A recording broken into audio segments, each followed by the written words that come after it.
This is the all-new 8th generation Toyota Camry. Specifically, this is the SE. So this is part of Toyota's new movement to try and make the Camry interesting and attractive to younger buyers. With this car, the SE, it's part of the S line, so that is going to deem it with a more attractive and athletic grille. The L line, which if you watch my review of the XLE V6, is aimed towards someone that probably has owned a Camry for a few years and they want to upgrade to the newer model but aren't looking for that radical change. So with a 2.5 litre naturally aspirated 4-cylinder engine, an 8-speed automatic transmission with the power going to the front wheels, what I want to find out is, what's this car like to drive? Well, let's find out here on the Drive Guide.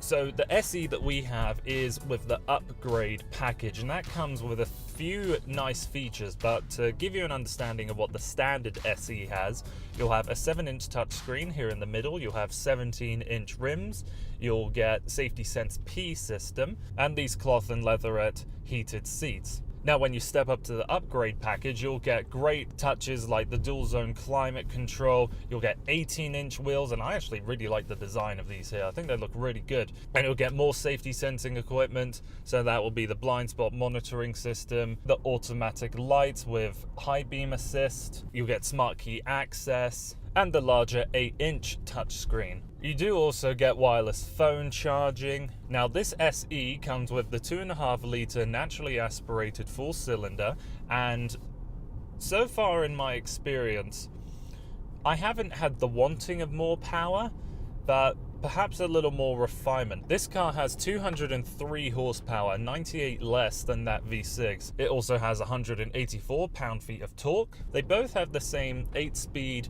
automatic transmission, but this one here just seems to be a little more difficult to work with. It's always changing its mind. When I set the cruise control on a long highway stint, even if it's the tiniest of uphills and downhills, the tack is bouncing all over the place, as I don't think the car has figured out what gear it wants to be in. If you take the shifter and slide it over into sport, I do prefer this mode as it will make the throttle pedal a little more consistent, and it'll also show which gear you're in up on the top of this TFT screen as well. And then if you so desire, you can shift the gears manually by either sliding here on the shifter or with the 2 paddles that are behind the wheel. With my experience, if I wanted to throw this car into the twisties and use the paddles, they're never responding in the manner that I would want them to, so leaving them in an automatic mode is fine by me. Based on the new global architecture, this car is a solid piece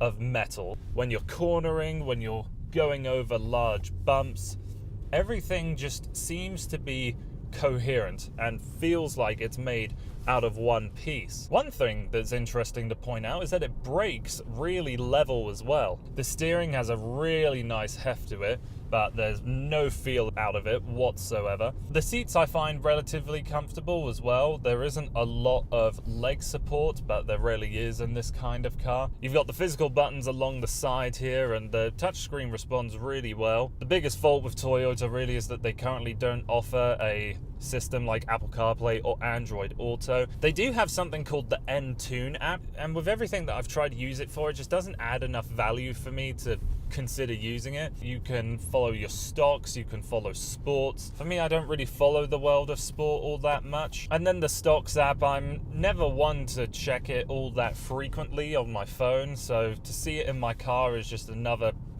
thing I don't really care for. Things missing in this car that I would like to see is a heated steering wheel. I do love a heated steering wheel on this kind of climate. I really do like the partial leatherette and cloth seats. I think the colors and the materials all work really well together. As I said, the exterior design is significantly different to the L series of cars. Comparing to the L series with a grille that seems to take up the whole front of the car, this is a little more reasonable in its design. The rear end though, I really don't like those fake air outlets. I mean, why are so many manufacturers doing this? I would be happier if it wasn't there. If you're 6'4" like me, you'll just be able to sit behind yourself. I can sit in the back seat, but I don't have that much wiggle room for my feet and my knees and my head. With a massive trunk and 40/60 folding seats, I really don't think you'll have much concern when it comes to space in this Camry.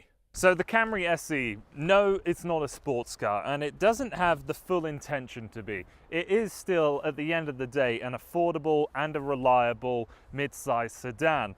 For the people that are looking to buy a car that has a little more flair, the Toyota Camry now offers that with its aggressive styling and avant-garde interior design. For the traditional buyer wanting to have a more subdued and more hidden away Camry, that car is still available to you. So this is a brilliant move by Toyota to expand the Camry model range and bring in more people to their dealership.